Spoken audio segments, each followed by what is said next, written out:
magic of flying, that experience of freedom is coming back.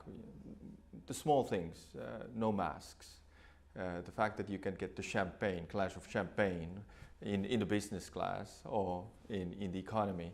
People want to feel that sensation of travel, that sensation of flying, and we see the demand coming roaring back. We've all got used to video calls. Last time we interviewed you, it was via Zoom or Skype, but you're seeing a return of business travel. Yes, we are gradually.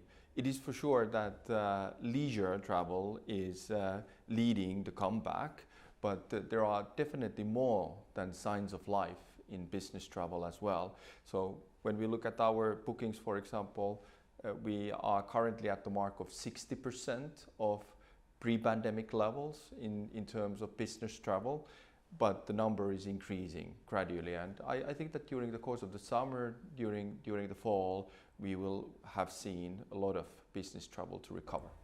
You have some major strategic challenges to deal with though, don't you? Russian airspace, not being able to fly over that. How's that affecting your day-to-day? We were coming out beautifully out of the pandemic. Demand was recovering, and now we are faced with basically two external shocks that are related to the war in Ukraine. One is the Russian airspace closure, and the other one is the very high cost of fuel. High cost of fuel, more emissions if you are still able to fly to Asia, but the long way round.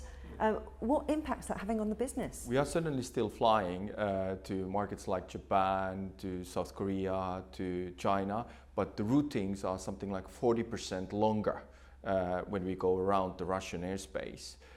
So we have been needing to cut back on our flying to Asia, and we have refocused our network. So we have pivoted to West. We have been increasing our capacity at the Atlantic, introducing new destinations in US.